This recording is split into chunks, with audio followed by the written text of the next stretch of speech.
ओम शांति। आज के वरदान, बाप दादा के वरदान अपने प्यारे बच्चों की प्रति, डेट 27 फरवरी 2026। वरदान है, रहम की दृष्टि द्वारा घृणा दृष्टि को समाप्त करने वाले नॉलेजफुल भव। रहम की दृष्टि द्वारा घृणा दृष्टि को समाप्त करने वाले नॉलेजफुल भव।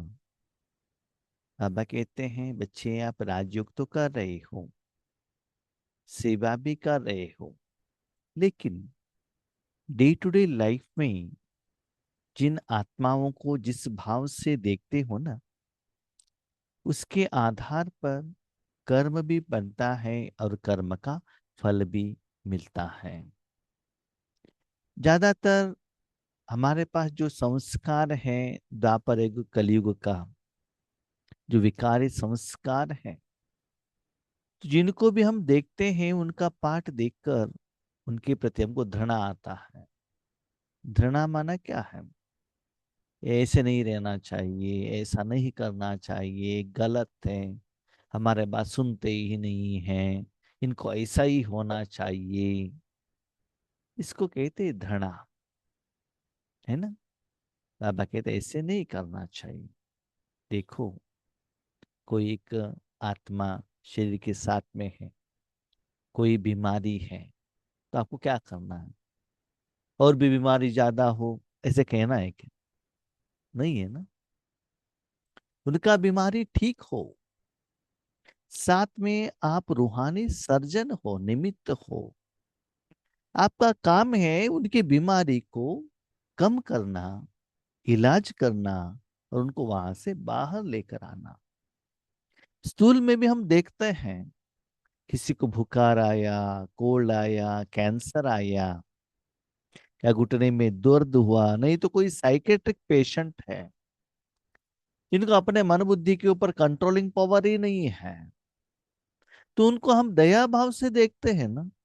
यस, कोई जन्मों का हिसाब किताब होगा, उन्होंने गलत किया हुआ है, उसके लिए वो ऐसे भुगत रहा है, सभी जानते हैं।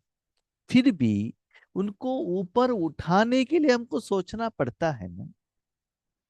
इसलिए बाबा कहता है, किसी की आत्मा के पाठ को देखकर घृणा भाव मत रखना, दया भाव रखना। यस बाबा, ये ऐसे बीमारी से बाहर आ जाए। यह स्थूल बीमारी के बारे में बाबा नहीं कह रहे हैं, सूक्ष्म बीमारी के बारे में। आपको देखने का जो ढंग है वो चेंज होना चाहिए। इसे वर्तमान समय में हम देखते हैं, अपने घर में कोई धनवान लोग आते हैं, पेट भर के भोजन खा के आते हैं, जिनको बीपी शुगर है, हाँ? उन लोगों को हम इतना केयर करते हैं, ये ले लीजिए, वो ले लीजिए, ये खाना खाइएगा, वो खाना खाइएगा, इतना उनको ट्रीटमेंट देते हैं। तो ये गरीब व्यक्ति है, भूखा है, 2-3 दिन से भोजन नहीं खाया है, हाँ? वो आकर कहता है थोड़ा भोजन दे दो, मांग रहा है, भोजन दे दो ना, दिल का दुआ मिल जाएगा। लेकिन उनके प्रति हम दया दृष्टि नहीं रखते हैं। कहते हैं, आपको क्या हुआ, हाथ पांव ठीक है ना, जाकर काम कर सकता है ना, आपके नजदीक में भी मैं नहीं आती हूँ, आता हूँ, इतना गंदे हो, इतना दिन से आया, आपने नहाया नहीं है, कपड़ा साफ नहीं है, बदबू आ रहा है। मुख से भी कहते हैं, मन से भी कहते हैं ना। ऑलरेडी वो डिप्रेस्ड है, कुछ कारण अकारण से उनका ऐसा स्थिति है। आपके पास भोजन है, दे दो। लेकिन हम वैसा नहीं करते हैं। जिनको ऑलरेडी पेट फुल फुल है, उन लोगों को फोर्स करते हैं, और एक जिलेबी खाओ ना, और एक जामुन खाओ ना, उनको शुगर लेवल बढ़ता है, वो मना कर रहे फिर भी आप छोड़ते नहीं है। तो सोच लीजिएगा, आपके पास जो भोजन है किनको देना चाहिए? जो भूखा है उनको देना चाहिए, और जिनको जरूरत नहीं है उनको देना चाहिए।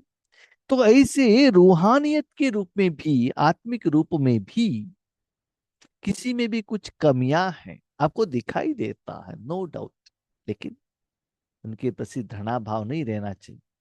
ये हमारे से भी सीनियर थे ना, हमको एक दिन डांटा था ना, ऐसा ही होना चाहिए, और भी नीचे गिरना चाहिए। नो, ऐसा नहीं। हमने कभी कभी देखा है, एवं लौकिक दुनिया में भी पॉलिटिकल पार्टीज रहते हैं, और वो पार्लियामेंट में आपस में फाइटिंग करते हैं, मतलब बातों से, सूल से नहीं। लेकिन कभी कभी किसी का तबीयत ठीक नहीं है, तो अपोजिशन पार्टी वाले भी उनको देखने के लिए जाते हैं ना, हॉस्पिटल में। और कई कोई शरीर त्याग करता है, कोई भी पार्टी का वो लीडर हो, लोग जाते हैं उनके वो क्रिमेशन में या जो प्रोग्राम में है ना। तो उस समय वो देखने का जो ढंग है ना, वो चेंज हो जाता है। ऐसे बाबा कहते हैं, सदा हर एक आत्मा के प्रति, भले उसमें किसी भी वैरायटी का संस्कार हो, किसी भी रूप में वो वशीभूत हो, लेकिन उनका जो प्रेजेंट लेवल है, जो आपको कमियां दिखाई देता है, उस रूप में मत देखना। आप कौन हो? नॉलेजफुल हो। यस। भगवान के सामने कितना आत्माएं, बच्चे और भगत लोग हैं, कितना गंदा काम करते हैं, फिर भी भगवान मेरा प्यारा बच्चा करके कहते हैं ना। जिसमें अब आपको छोटे बच्चे हैं, कितना भी कमियां हैं, लेकिन माफ करते हैं, दया भाव रखते हैं ना। ऐसी सूक्ष्म रूप में आपको जो भी आत्माएं आपके कनेक्शन में आते हैं, उनके उनके प्रति कभी भी घृणा भाव नहीं रहना चाहिए। ऑलरेडी वो बीमार है, उनको और भी संकल्प द्वारा नीचे गिराने का काम मत करना। जो ऑलरेडी लोन में है, और उनको तंग मत करना, वो लोन से बाहर आने के लिए थोड़ा साथ, सहयोग, हेल्प दे दो ना। कुछ स्थूल पैसा देने का जरूरत नहीं है, आपका सोच, चिंतन, दृष्टि को चेंज करो। अभी 2-3 दिन से बाबा ये जीने का जो गुणों के बारे में बता रहे हैं, ताकि ये सूक्ष्म कर्म भी हमारे जिंदगी में विकर्म बन जाता है। उसके कारण बाबा के साथ ठीक से खुशी का योग नहीं लगता है।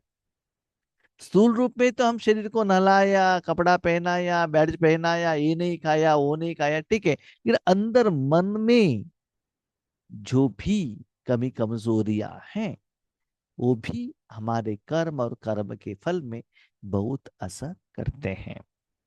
जो बच्चे एक दो के संस्कारों को जानकर संस्कार परिवर्तन की लगन में रहते हैं, कभी यह नहीं सोचते कि यह तो है ही ऐसे, उन्हें कहेंगे नॉलेज। ओके। आपके सामने हर रोज बहुत सारे आत्माएं आते हैं, उनको जानो, पहचानो, उनका संस्कार क्या है, उसके अनुसार उनके संस्कार का प्रभाव मेरे ऊपर नहीं पड़ना चाहिए। इसीलिए उनके साथ मुझे कैसे बिहेव करना है, कैसे रहना है। ऐसा नहीं कि पोवर टू एडजस्ट, ऐसा नहीं है। अभी समझ लो कोई बहुत झूठ बोलता है, आपको पता चल गया, ठीक है, या आपको पता चल गया ना झूठ बोलता है करके, तो उसके बातों के ऊपर भरोसा मत रखना। वो जो कहते हाँ हाँ हाँ हाँ हाँ हाँ कहना, उनको ऐसा नहीं लगना चाहिए मेरा बात नहीं सुन रहा है, और उनके आगे ये भी मत कहना आप तो बहुत झूठ बोलते हो, ऐसा नहीं कहना। हम भी बहुत बार देखते हैं यहाँ जूम में, बहुत सारे लोग बहुत अच्छा नींद करते हैं और कहते हैं भाई जी हमारा योग कैसा था, हम कहते बहुत अच्छा है। क्योंकि तुरंत उनको कहेंगे तो अच्छा नहीं लगता है ना, आप नींद कर रहे हैं करके कहेंगे तो अच्छा नहीं लगता। पहले पहले हम भी कहते थे, और हमारे साथी लोगों को भी कहते थे कि जो नींद करते हैं ना, उनका वीडियो ऑफ कीजिएगा। लेकिन ऐसे करने से उनको बहुत गुस्सा आ जाता था, हम तो इतना अच्छा योग कर रहे थे, हमको मालूम है। कभी कभी हम ये भी कहते हैं ठीक है, ऐसा हमारी गलती है, हम वीडियो रिकॉर्ड करके आपको भेजेंगे कि आपका हालत क्या है, क्यों हमने वीडियो ऑफ किया। लेकिन ऐसे करेंगे ना तो उनको गुस्सा आ जाता है और नेक्स्ट डे से आना ही बंद कर देते हैं, है ना। तो ऐसे नहीं लगना चाहिए ना। तो उनके जो भाव को समझकर हमको चेंज होना है। उनके की कमजोरियों को सोचकर, देखकर, अपने मन को रखकर, वो ठीक नहीं है करके संकल्प करके दूसरों को भी फोन में बता के ऐसे वो स्प्रेड नहीं करना चाहिए। इसे कहते हैं ना, डॉक्टर जो रहता है, कभी कभी जो पेशेंट रहता है ना, अपना पर्सनल प्रॉब्लम सिर्फ डॉक्टर को कहते हैं। उनका जो समस्या का समाधान दे दो, लेकिन उसका समस्या और कोई पेशेंट को नहीं कहना है। बैंक एम्प्लॉय को भी कहते हैं, क्या कहते हैं, आपके बैंक में जो भी कस्टमर है ना, उनका जो बैंक बैलेंस और किसी को भी नहीं कहना चाहिए। यहां तक अपने लाइफ पार्टनर, पति पत्नी जो भी, उसी को भी नहीं कहना चाहिए। बस बैलेंस है, बस उतना काम करो, ज्यादा है कम है, लोन कितना है, कितना डिपॉजिट है, नहीं कहना चाहिए। ऐसे ही किसी का भी कमी कमजोरी का संस्कार है, उसका प्रभाव मेरे ऊपर ना पड़े, उसके लिए मुझे कैसे चेंज होना है, यह सोचो, उसके अनुसार उनके साथ बात करो। इसको बाबा कहते हैं नॉलेजफुल।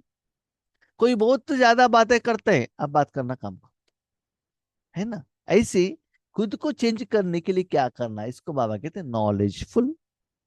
वे स्वयं को देखते हैं और निर्विघ्न रहते हैं।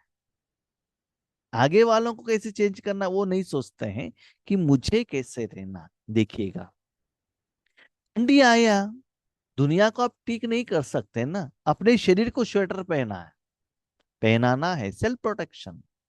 गर्मी आया, आपके शरीर का स्वेटर आपको निकालना है, दुनिया वाले क्या पहनते उससे आपको कुछ लेना देना नहीं है। तो ये बात बाबा हमको सिखाते हैं सूक्ष्म रूप में। हमारा जो ज्यादा समय संकल्प इसमें वेस्ट हो रहा है कि वो आत्मा ऐसा है, आत्मा ऐसा है, लौकिक में अलौकिक में, ये हम देख रहे हैं। इससे टाइम भी वेस्ट हो रहा है, साथ में विकर्म भी हो रहा है। और उनके प्रति जो रिस्पेक्ट का जो भाव है ना आपके मन में, वो भी कम हो रहा है। उसी आधार से आप उस आत्मा के प्रति दूसरों को भी कहते हो, वो भी एक नॉलेजफुल का निशानी नहीं है। तो अपने को चेंज करो। उनके संस्कार बाप के समान रहम दिल के होते हैं, जितना भी गलती करे माफ। हाँ, शुभ संकल्प जरूर रखते हैं, उसमें परिवर्तन हो, परिवर्तन हो, परिवर्तन हो। खुद भी संकल्प करते हैं और बाबा को भी रिक्वेस्ट लेटर डालते हैं, बाबा उस आत्मा को प्लीज ठीक करो ना, साथ दे दो ना, सहयोग दे दो ना। हाँ, वो जिम्मेदारी बाबा को दे देना। आप ऑपरेशन करने के लिए मत जाना, आप ट्रीटमेंट देने के लिए मत जाना, क्योंकि वो क्वालिटीज और क्वालिफिकेशंस वो डॉक्टर शिव बाबा के पास है। आप तो सिर्फ नर्स हो। आप डिसाइड मत करना कि वो क्या है क्या नहीं है। हाँ? डॉक्टर को बताओ तो समय पर डॉक्टर कहेगा। इसे एक कहावत है। एक बार एक पेशेंट थे, हार्ट बीमारी वाला। उनको डॉक्टर ने कहा देखो, उनका हार्ट बहुत वीक है, इसलिए कभी भी कोई खुशी का न्यूज़ होता है या दुख का न्यूज़ होता है, उनको तुरंत नहीं बताना है, थोड़ा युक्ति से बताना है। ठीक है।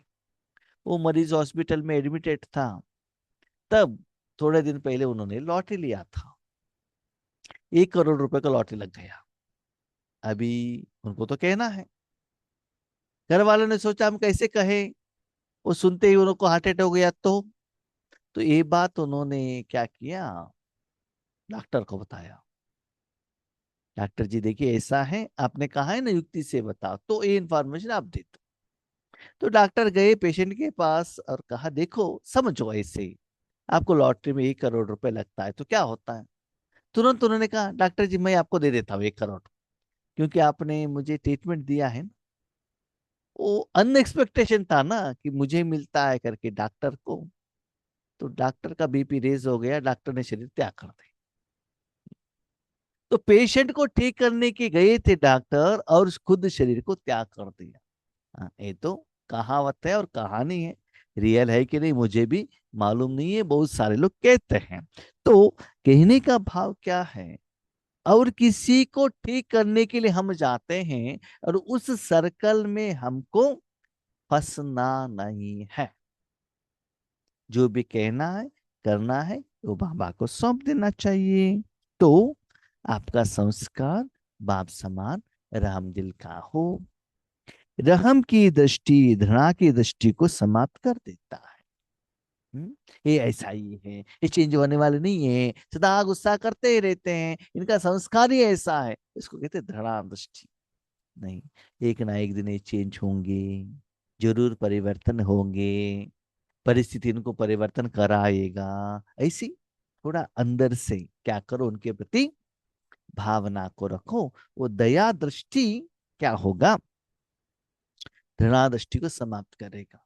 मेरी जिंदगी भी मैंने देखा है, कभी कभी किसी के घर में मैं जाता हूँ तो कोई कोई बच्चे ऐसे हरकतें करते हैं, तब हम देखते हैं, ये तो इतना हरकतें कर रहा है, लेकिन माँ बाप इनको कुछ भी नहीं कह रहे हैं। वो जो कर रहा है गलत है करके नहीं कह रहा है। इससे हमको लगता है, एक बहुत सारे लोगों को मैंने देखा है, करीब मुझे भी याद आता है, एक 3-4 लोगों को तो मैंने ऐसे देखा है। ऐसे वो करता है लेकिन माँ बाप अभी भी चुप है। ओके, समझ लीजिए 5-10 मिनट मुझे ऐसे संकल्प आया, उसके बाद मुझे उनके माँ बाप से इंफॉर्मेशन मिला कि वो थोड़ा साइकेट्रिक है, उनका मनोबुद्धि ऐसा है। वो सुनते ही हमारा भाव चेंज हो जाता है। ओ, देखिए, इससे आत्मा के साथ हम 5-10 मिनट नहीं रह सकते हैं, लेकिन ये लोग कितना लंबे समय से रह रहे हैं। तो उस आत्मा के प्रति, साथ में रहने वाले माँ बाप के प्रति भी हमारा दया भाव आ जाता है। वो पर्पसफुली नहीं कर रहा है, लेकिन उसका कर्मों का हिसाब किताब, उनका बीमारी ऐसे कर रहा है, ऐसे पता चलता है ना। तो दया का दृष्टि आते ही घृणा का भाव चला जाता है। यही बाबा ने कहा, बच्चे रहम की दृष्टि को रखो। ऐसे रहम दिल बच्चे कभी आपस में खिटखिट नहीं करते। सदा हर एक आत्मा के प्रति दया भाव रखने वाले आपस में तू मैं नहीं करते हैं, न मुख से न मन से। मैं ही श्रेष्ठ हूं, आप ठीक नहीं है, वो ठीक नहीं है, वो भाव स्वभाव सोच चिंतन नहीं रहता है। स्पेशली जो खिटपिट है ना, मन में नहीं आना चाहिए। पहले मन में आएगा तभी तो वो मुख से आएगा, है ना। इसीलिए अपने मन को चेक करो। वे सपूत बनकर सपूत देते हैं। इसे बाबा के बच्चे सच्चे बच्चे रहते हैं, एग्जाम्पल रहते हैं, और बाबा का हर बात अपने जिंदगी में धारणा करने वाले रहते हैं। तो वो एक एग्जाम्पल हो जाते हैं। तो बाबा भी उनका नाम लेता है और कहता है, इसको फॉलो करो। इस सब्जेक्ट में स्लोगन, सदा परमात्मा चिंतन करने वाले ही बेफिक्र बादशाह हैं, उन्हें किसी भी प्रकार की चिंता नहीं हो सकती। परमात्मा चिंतन, हम क्या चिंतन करते हैं? अपने तन का चिंतन करते हैं, बैंक बैलेंस का चिंतन करते हैं, बच्चों का, पोतों का, भविष्यों का, पास्ट जिंदगी का, इसका चिंतन करते हैं। ठीक है। परमात्मा चिंतन माना क्या है? बाबा ज्ञान का सागर है, सुख का सागर, शक्ति का सागर है? नहीं। जैसे आप सोचते हो शरीर के बारे में चिंतन करते हो, तो शरीर को क्या भोजन चाहिए, क्या कपड़ा चाहिए, कितना गहने चाहिए, कितना घर चाहिए, कितना बीमारी का टैबलेट चाहिए, ऐसे चिंतन करते हो ना। इसे परमात्मा का चिंतन करेंगे तो आपको लगता है यस, आपको परमात्मा को हेल्प करना चाहिए। कैसे? मन बुद्धि को बाबा के हाथ में दे दो, बाबा अपना काम करेगा, आपको कमाई होगा, विकर विनाश होगा, आप आराम से रहेंगे। मन बुद्धि बाबा को दे दिया, ईश्वरी कार्य में इंगेज है, कोई चिंता करने का जरूरत नहीं है, क्योंकि सारा जिम्मेदारी बाबा ने ले ली है। जो परमात्मा का चिंतन करते हैं उनको चिंता करने का जरूरत नहीं है। याद रखिएगा, परमात्मा चिंतन माना बाबा के प्रति गायन करना, बाबा को साथ झगड़ा करना, उनको गाली देना, दैट इज नॉट चिंतन। यस, अभी हमारे पास थोड़ा टाइम है, हम थोड़ा बाबा के साथ में, बाबा के कर्म में हम सहयोग देंगे। एक्चुअली बाबा का काम क्या है जानते हैं? बाबा के जो सप्त गुण है ना, जिनको जरूरत है उनको पहुंचाना, दैट इज मेन ईश्वरीय कार्य है। ऐसे वैसे तो बाबा के घर में आप झाड़ू पोछा लगाते हो, भोजन बनाते हो, बहुत कुछ करते हैं, लेकिन सबसे इम्पोर्टेंट बाबा का सहयोग ये है कि बाबा का जो शक्ति है इस दुनिया में जहां जरूरत है देने के लिए निमित्त बनना। वो सुख इतना सुकून आपको देता है, कोई चिंता करने का जरूरत नहीं है। दूसरी बात, जितना आप परमात्मा का साथ देने का, सहयोग देने का इससे आप चिंतन करते रहेंगे, तो आपका जो सारा जरूरत है ना, बाबा फुलफिल करता रहेगा। एक परमात्मा का चिंतन करो, और आपको जो चाहिए, आपके परिवार को जो चाहिए, सारे विश्व को जो चाहिए, वो बाबा देता रहेगा। तो सदा परमात्मा के चिंतन में रहने वाले आत्माएं सदा बेफिक्र रहेंगे और बादशाह के रूप में रहेंगे। ओके, अब शांति।